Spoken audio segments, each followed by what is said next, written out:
Hi అండి, సంపూర్ణ వాక్స్కి స్వాగతం. అందరికీ ధన్యవాదములండి. ఈరోజు 10వ అధ్యాయము మాఘపురాణము చెప్పుకుందామండి. మృగశృంగురుని వివాహం. దిలీప మహారాజునకు వశిష్ఠుల వారు ఇట్లు చెప్పసాగారు.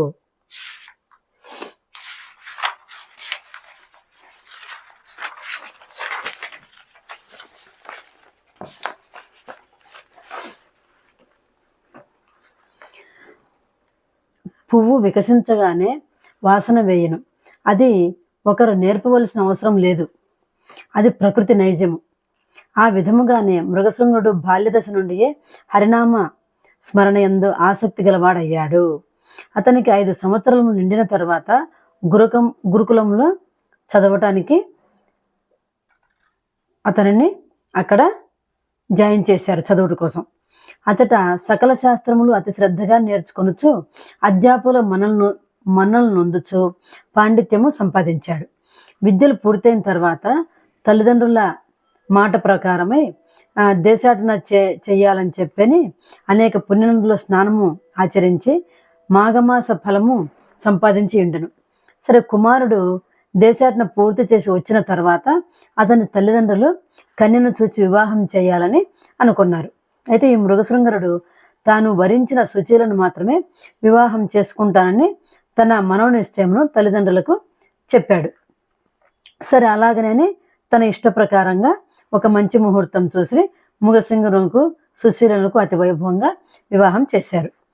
సుశీల చేహితానులు మిగిలిన ఇద్దరు కూడా మృగశృంగురుని చూచి, ఆర్య, మా స్నేహితురాలకు సుశీలను పెళ్లి చేసుకుంటున్నావు కదా, మా ఇద్దరిని కూడా శుభలగ్నమున పెళ్లి చేసుకో అని చెప్పానని పలికారు.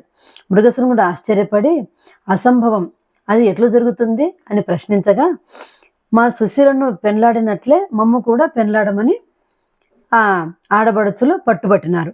మరి పురుషునకు ఒక్క భార్యయే కదా, ఇద్దరు భార్యలా అని మృగశృంగుడు ప్రశ్నించగా, 2, 3 యువతులను పురుషుడు వివాహం చేసుకునుట శాస్త్రంలో అంగీకరించుతున్నవి కదా. మరి దశరథునకు 3 భార్యలు, శ్రీకృష్ణునకు 8 భార్యలు, పరమేశ్వరునకు గంగా, గౌరి 2 కదా. వారికి లేని అభ్యంతరము మీకు కలవా అని ఆ కన్యలు ప్రశ్నించి చుట్టుముట్టారనమాట. మృగశృంగుడు ఏమీ జవాబు చెప్పలేకపోయాడు.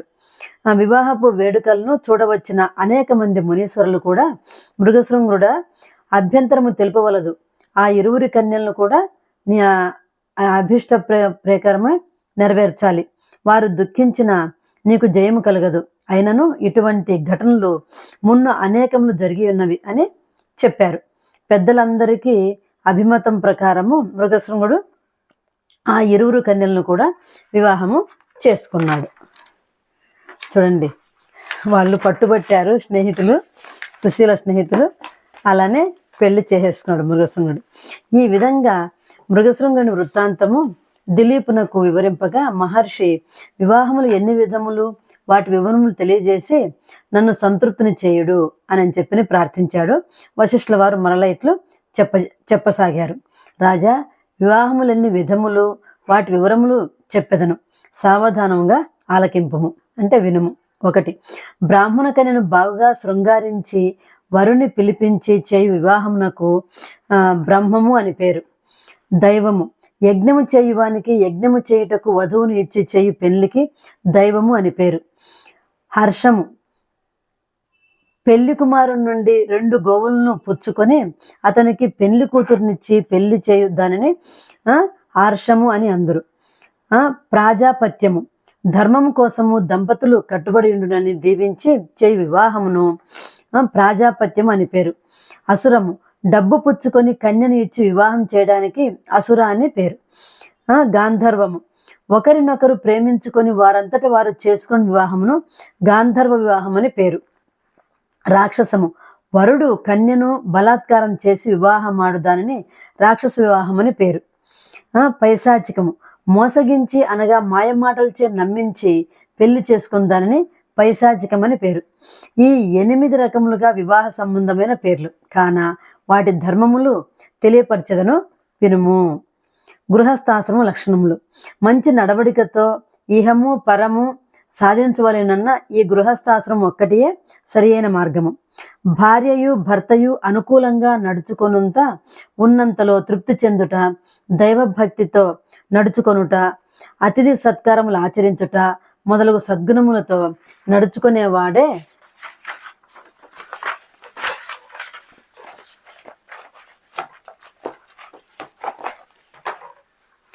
సరైన గృహస్థం అనబడును.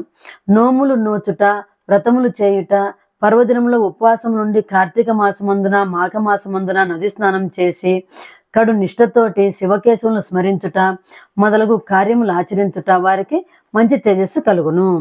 ప్రాతకాలం నిద్ర నుంచి లేచినప్పుడు భగవంతుని స్మరించుకొని లేచి కాలకృత్యములు తీర్చుకొని స్నానం చేసి నిష్ఠతో భగవంతుని పూజించవలేను. కార్తీక మాసమందు, మాఘమాసమందు, వైశాఖ మాసమందు తన శక్తి కొలది దాన ధర్మములు చేసినచో గొప్ప ఫలము కలుగును. కాన ప్రతి మనుజుడు ఇహసుఖముల కంటే కాక పరలోకమును గురించి కూడా ఆలోచించవలేను. పతివ్రత లక్షణములు. పురుషుడు తనకు సద్గతి కలిగే నిమిత్తం అనేక కార్యములు చేసినా కానీ మంచి ఫలము పొందలేకపోతున్నాడు. అటులనే ప్రతి స్త్రీ తన భర్తను దైవంగా భావించి మనసారా ఆరాధించవలను.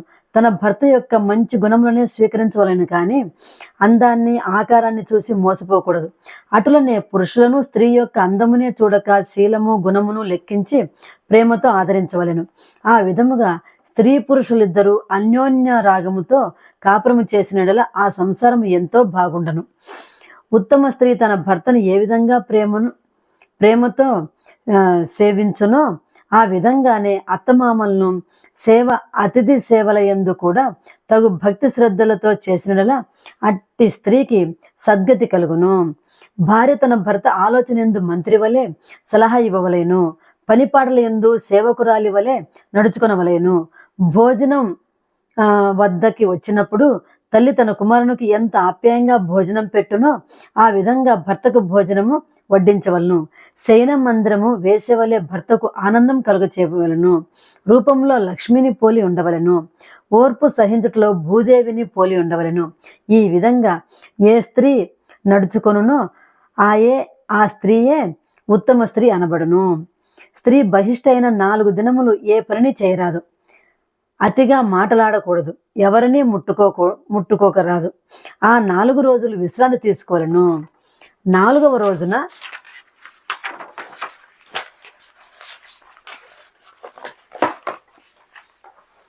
సూర్యోదయము కాకుండా తలంటి నీళ్లు పోసుకొని శుభ్రమైన దుస్తులు ధరించి భర్త పాదములకు నమస్కరించి సూర్య భగవానుకు నమస్కరించి తర్వాత తమ ఇష్టదేవతలను పూజించవలను. ఎటువంటి సమయమైందైనను భర్త భుజించకుండా తాను భుజించకూడదు. ఇటువంటి లక్షణములు కలిగి ఉన్న ఆ 3 కన్యలను మృగశృంగుడు పెండ్లాడి ఆనందముతో కాలం గడుపుచుండెను.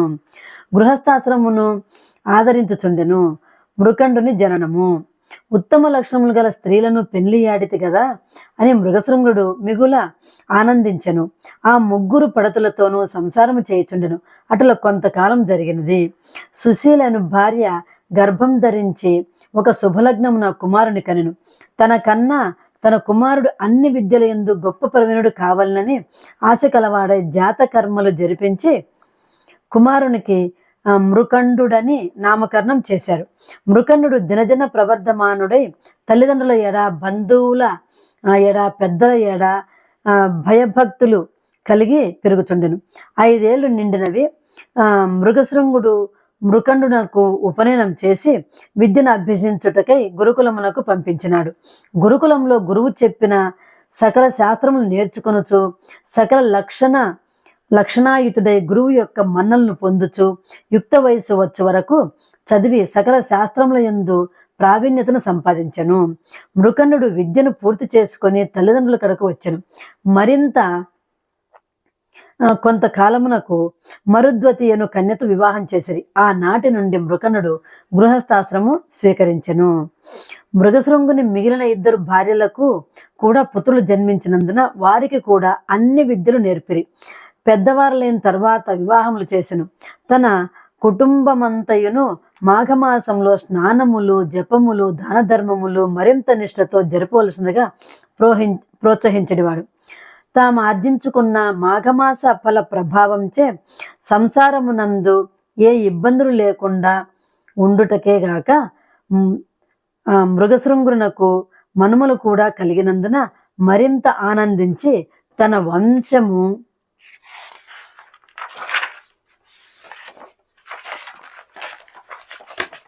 తమ వంశవృక్షము శాఖోపశాఖలగుచున్నది కదా అని సంతోషించుచు తనకింకా ఏ ఆశలు లేనందున భగవత్ సాన్నిధ్యమునకు పోవలనని సంకల్పించి తపస్సు చేసుకున్నట్టు అడవికి వెళ్ళి తన తపోబలముతో శ్రీ మహావిష్ణువును ప్రసన్నుని చేసుకొని నారాయణుని కృపకు పాత్రుడై వైకుంఠమునకేగెను.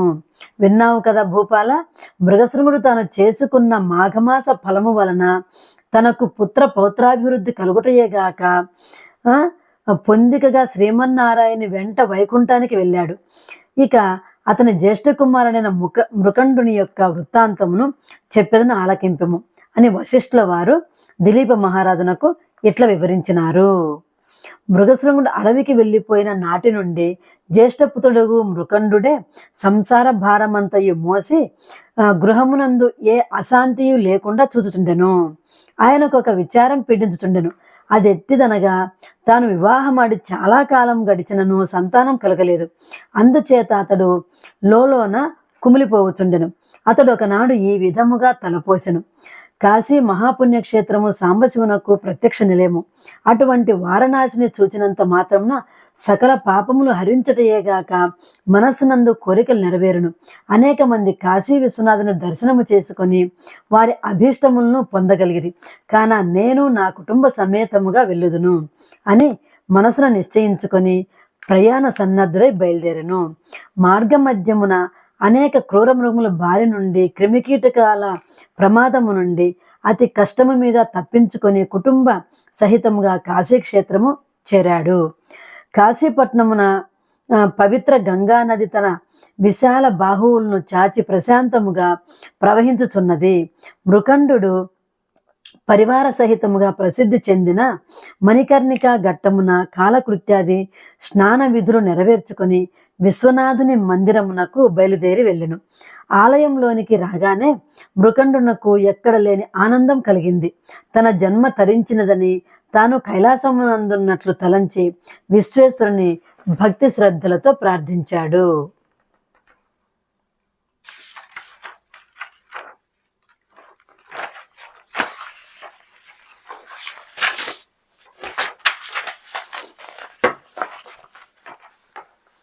ఈ విధంగా కుటుంబ సమేతముగా మృకండు కాశీ విశ్వేశ్వరుని ధ్యానించి ఒక లింగమును ప్రతిష్ఠించి దానికి మృకండేశ్వర మహాలింగమని నామకరణం చేసి దానికి ఎదురుగా తన భార్య పేరు మరొక లింగమును ప్రతిష్ఠించెను. ఆ విధంగా 1 సంవత్సరమునకు విశ్వేశ్వరుని సన్నిధానమందు గడపాలని అనుకున్నాడు. ఒక దినమున మృకండుని 3 తల్లులు పవిత్ర గంగానదిలో స్నానమాచరించి విశ్వేశ్వరుని పూజించుచుండగా వెంటనే తెలివి తప్పి ప్రాణములు విడిచిరి. మృకండు చాలా కాలము దుఃఖించెను. విధిని ఎవరూ తప్పించలేరు కదా. అయినా ఈశ్వరుని ధ్యానించుచు ప్రాణములు విడిచిరి. చనిపోయిన 3 తల్లులకు మృకండు యథావిధిగా దహన సంస్కారములు గావించి మాతృరుణమును తీర్చుకున్నాడు. మృకండునకు ఎంత కాలమునకు సంతానం కలుగనందున కాశీక్షేత్రమునకు వచ్చినాడు కదా. సంతానం కొరకు భార్య సమేతుడై విశ్వనాథుని గూర్చి తపస్సు చేశాడు. అనేక దాన ధర్మములు చేశాడు. అతని తపస్సుకు మెచ్చి పార్వతీ పరమేశ్వరుడు ప్రత్యక్షమైరి. మృకండునకు అతని భార్య మరుద్వతికి అమితానందం కలిగి పరమేశ్వరుని అనేక విధముల స్తుతించగా పరమేశ్వరుడిట్లు పలికెను. మహాముని, మీ భక్తికి ఎంతయో సంతసించినాము. మీరు చేయు తపస్సు మమ్మెంతో ఆకర్షించినది. మీ నిష్కలంక భక్తికి మెచ్చి మీ కోరికలను తీర్చగా వచ్చినాను. కాన మీ అభీష్టము చెప్పండి అని పలికాడు. అంత మృకండు నమస్కరించి, మహాదేవ, తల్లి అన్నపూర్ణ, ఇదే మా నమస్కృతులు. లోకరక్షక, మీ దయ వలన నాకు సలక్షణవతైన సౌందర్య కుమారవతియగు పత్ని లభించినందు వలన నేను మిమ్ము ధ్యానించుచు ఆమెతో సంసార సుఖం అనుభవించుచున్నాను. కానీ ఎంత కాలమైనను మాకు సంతానం కలగనందున కృంగి కృషించున్నాము. సంతానం లేని వారికి ఉత్తమ గతులు లేవు కదా, కావున మాకు పుత్ర సంతానం ప్రసాదించి వేడుకొనుచున్నాను అని పార్వతీ పరమేశ్వరులు ప్రార్థించారు. మృకండుని దీనాలాపనను ఆలకించి త్రినేతుడిట్లు పలికెను. ముని సత్తమా, నీ మనోభీష్టము నెరవేరగలదు, కానీ ఒక్క నియమం ఉన్నది. బ్రతికి ఉన్నంత వరకు వైఢవముతో ఉండు పుత్రిక కావాలైనా లేక అల్పాయుష్కుడగు పుత్రుడు కావాలనా అని ప్రశ్నించిరి. మృకండునకు ఆశ్చర్యం కలిగెను. పరమశివుని మాటలకు ఆలోచనలో పడవలసి వచ్చెను.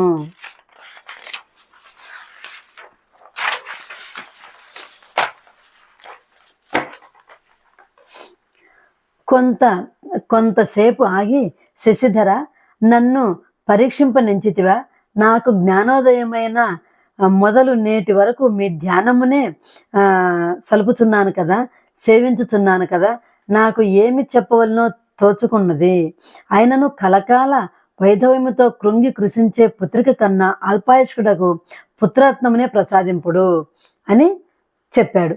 అటులనే అనగా అది త్రిశూలధారి వరమిచ్చి పార్వతీ సమేతంగా అంతర్ధానమైపోయాడు. పరమేశ్వర అనుగ్రహమున ఒక శుభముహూర్తమున కాలమున పుత్రుని కన్నాడు.